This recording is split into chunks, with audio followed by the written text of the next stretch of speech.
There is clickbait and there is victim bait. Victim bait are videos like this one, which encourage, no, revise this, compel, force victims to click on the video and watch it to their heart's content. Today's video, today's topic is narcissists are infuriated when they are forced to face the music, pay the price, endure the karma of their own misconduct. And who am I to talk about this? My name is Sam Vaknin and I'm the author of Malignant Self-Love, Narcissism Revisited. I'm a current professor of clinical psychology and business management in SIAPS in Cambridge, United Kingdom, and a former visiting professor of psychology, personality psychology, in Southern Federal University in Rostov-on-Don, in the Russian Federation, in Europe, on this planet, on the Milky Way galaxy. Okay, I hope that I succeeded to locate myself sufficiently accurately. You see them on YouTube. You see them on YouTube.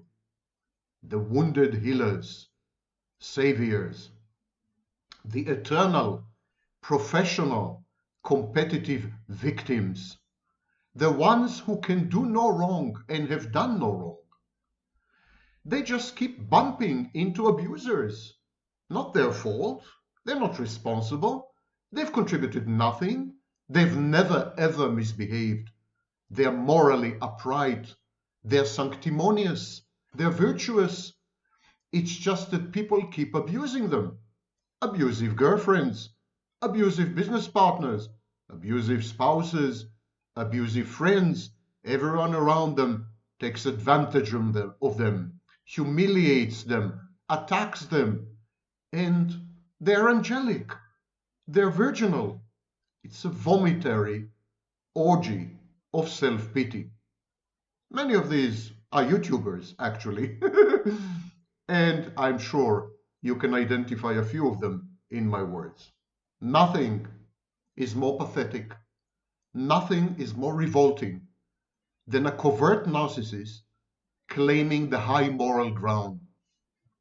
Nothing is more pathetic, nothing is more revolting than an overt, grandiose narcissist claiming victimhood. Nothing. Narcissists are infuriated when they are finally made to pay for their misbehavior, crimes, abuse, bad choices, and wicked comport or behavior. They hate it. They hate the fact that their actions have consequences, that their choices have adverse outcomes, that punishment is coming, that karma is ineluctable. They hate this. They live in La La Land, a fantasy within which their actions have no consequences. They can make choices and decisions that affect other people, destroy their lives, damage them, break them apart, and remain insulated, immune, firewalled from any backlash and payback. So when the narcissist is forced to face the music and pay the price, the narcissist denies everything. Narcissist reframes his or her choices and actions. His or her, half of all narcissists are women. The narcissist would say, I had no choice. Or they would say, they made me do it. Or they would say, I'm being punished because I've acted morally, because I've been boundaried, because I've exposed the other party as a narcissist. So they shift the blame. This is called alloplastic defense. They blame everyone and everything for the way they have mismanaged their lives, for the enormous nuclear impact they have had on everyone around them, for the black hole that they have become. They blame everything and everyone with one exception. themselves, of course. They are the victims. They claim victimhood as a kind of badge of honor, an organizing principle which explains their lives, imbues their existence with meaning and sense and direction and goals.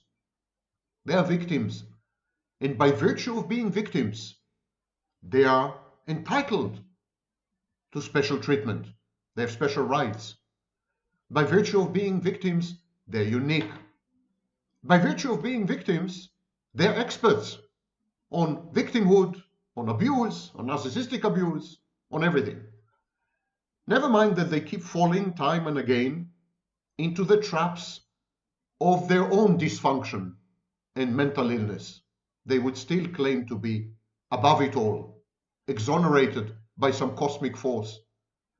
They're not to blame, ever. They're not responsible, ever. They're not sorry, never. And when they do apologize, it's half-hearted, backhanded, and subterranean.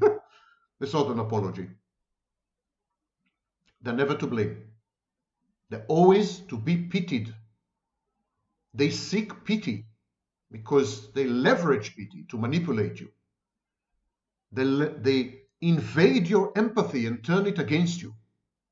They compromise your affection, your compassion, your positive emotions, your essential nobility of mind. They compromise this, they corrupt it, and they use it against you. They turn yourselves against yourselves, and they break you apart, and then they invade your mind through the chinks in your armor in a process known as entraining. They brainwash you, they install themselves within your mind, and they never let go. And this kind of narcissists lash out at their tormentors. They claim to be tortured, abused, mistreated, maltreated. They're on camera, whining and moaning and complaining all the time. All the time. All the time. It's a modus operandi.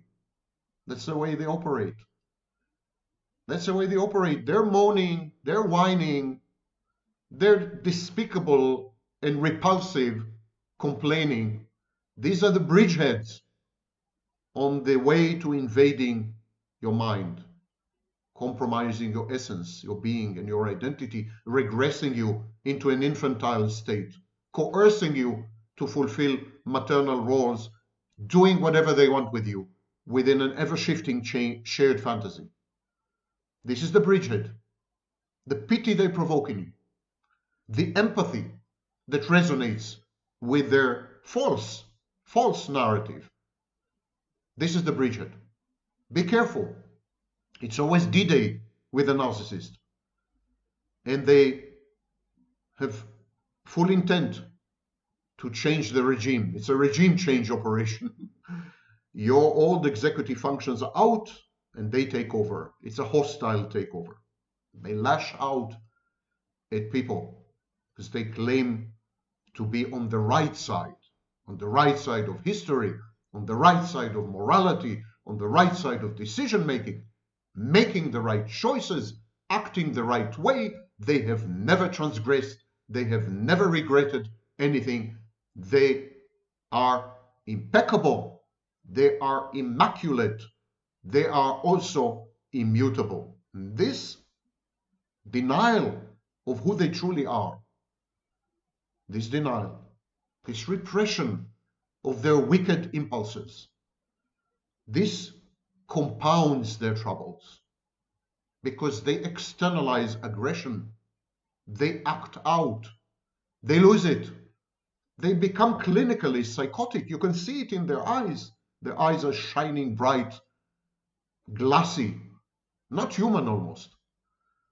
So this fury, this furnace, this volcano inside them that is erupting with a lava of indignation, this compromises them. This destroys them. This pushes them to act in ways which they regret for having been caught.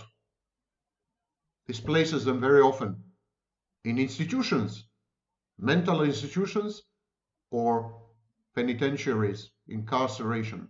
They pay the price. They escalate because they think by escalating and by lying through their teeth about who they are, by claiming to be victims when actually they are covert narcissists, by claiming the high moral ground when actually they are overt, grandiose narcissists and even psychopathic narcissists. They think that by pulling the wool over everyone's eyes, by deceiving everyone, they can get away with it. And the problem is they often do. People are gullible. People assume the best about other people. People want to believe in a universe of justice, order, structure, and the narcissist caters to these needs by pretending that he is on your side, on the right side, where you belong as well. He resonates with his requirements of justice and approbation. So, narcissists get away with it all the time, most of the time. Ultimately, they end up self-destructive, being self-destructive. Ultimately, they bring their own calamity and catastrophe and punishment on their heads. They are the engineers of their karma. They are the scientists who put in motion their own demise, their own payback. They're responsible for everything that has ever happened to them. Never mind the lies they're telling you. They've never been on the receiving end. They made it happen. But they get away with it most of the time until the final curtain. They get away with it because of superficial charm, which is a main characteristic of psychopathy, by the way. They're charming. They're nice. They're kind. They're smiling. They're compassionate. They're understanding. And it's all fake. Totally fake. And they're persistent at this act. They have thespian skills. They play the wounded healer and the wounded child. They cater to your maternal instincts, even if you're a male, to your parental instincts. They trigger you to protect them, to understand them, to coddle them, to cuddle them, to hug them, to afford them comfort and absolution, ultimately. This superficial charm is a huge power, force of nature, and they deploy it without any trepidation or hesitation or inhibition. They conquer you, they swamp you and inundate you with this charm, and you find them irresistible, handsome, gorgeous, super intelligent, incredible, educated, mysterious. It's part of the charm. And this allows for plausible deniability. Whatever they do, they can disown. They can misattribute to someone else. They can project. They can split. They can lie through their teeth. They can do anything they want. They can be as Machiavellian and manipulative as they wish because they are charming. They sell you on exculpating narratives. I'm not guilty. I haven't done anything. I'm an innocent, innocuous babe in the woods. I'm an eternal victim. I'm always being victimized. And I don't know why. I don't know why I'm being targeted so persistently by so many dozens of people from dozens of countries and cultures and civilizations and societies across decades. I don't know why this is happening to me. Poor me. Poor me.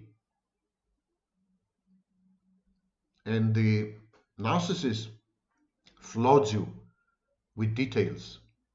The more, the better. Recent studies have shown that when someone is too detailed, they're lying. And the narcissist is nothing if not a details person. In the case of the narcissist, he believes his own lies. She believes her own fantasies. They're committed and invested emotionally in the fantasy. So they confabulate, actually. But the confabulation is a close cousin of lying, and so it is full of details. And they inundate you with these details, not allowing you to stand back, not letting you exercise critical thinking.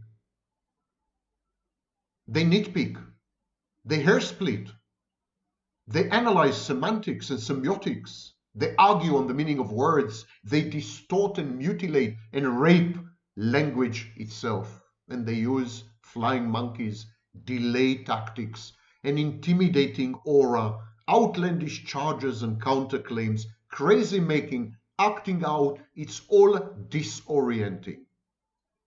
You feel as if you were trapped in some kind of dreamscape, a nightmare which you cannot wake up from. And the only guide through this dystopian universe is the narcissist. The narcissist induces chaos in your mind, and then he remains as the only stable point, the only Archimedean point in your world. And so you become dependent on the narcissist. Impunity and immunity to the consequences of their actions. They are parts of grandiosity. The narcissist's cognitive distortion, his rejection of reality. He abjures and he abdicates reality. He adopts fantasy. Within this fantasy, he is godlike. He is omniscient. He is irresistibly lovable. He is omnipotent. He is omnipresent. He's God. He's a God. He's a God, and it's a private religion. And so, like God himself, the narcissist is immune to the consequences of his actions because he knows best, more than you, definitely. This impunity is part of his grandiosity. The assumption that nothing bad will ever happen to him, no matter what he does. That no one will catch up to him. Catch me if you can. No one will catch up to him. He will never pay the price. He's a happy-go-lucky. He cruises through life, traverses life, and nothing touches him. He's a Teflon Don, if you wish. And this is part of the grandiosity. So when the narcissist is exposed, when the narcissist is penalized, his grandiosity crumbles. He's challenged. Is undermined. He can no longer maintain the inflated, fantastic self-image and self-perception that is his only defense against the reservoir of shame, life-threatening shame inside himself. The narcissist, first and foremost, deceives himself, lies to himself. He needs to convince himself that he is not the shameful, unlovable, inadequate, stupid, ugly person that he's been led to believe that he is early on in his childhood. This shame, this self-rejection, this self-loathing, this self-hatred implanted in the narcissist by his parents, usually, peers, role models. This is there, contained, barely contained.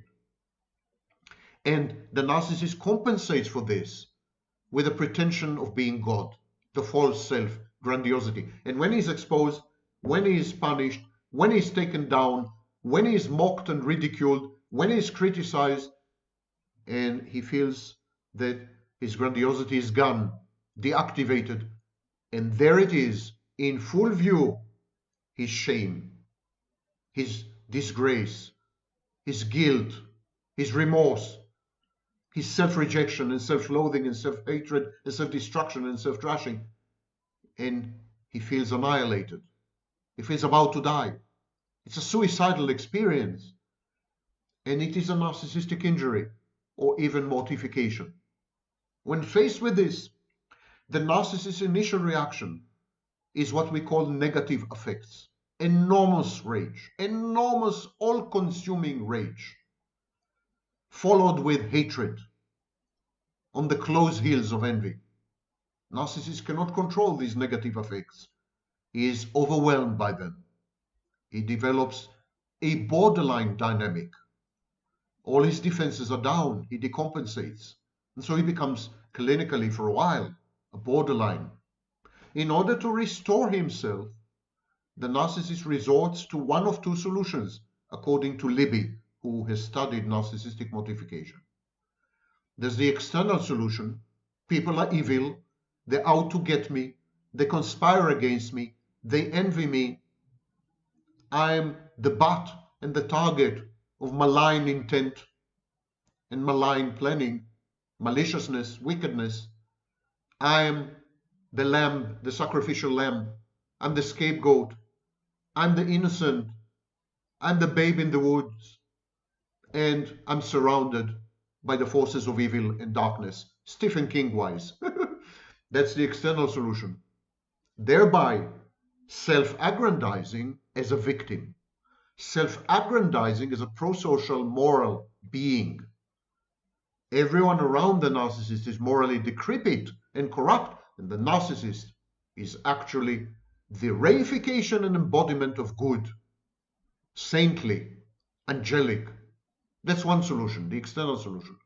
And the other solution is the internal solution.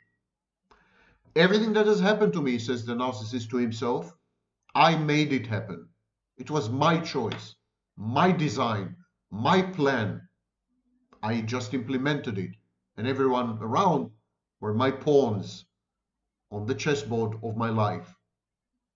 This restores the narcissist's sense of omnipotence and omniscience, godlike qualities.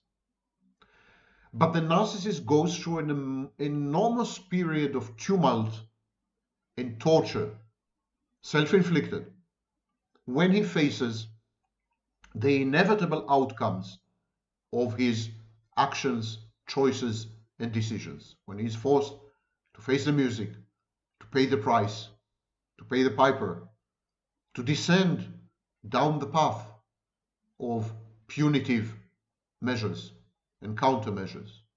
And then he babyfies, he infantilizes, and he appears on camera, looks you in the eye and says, pity me.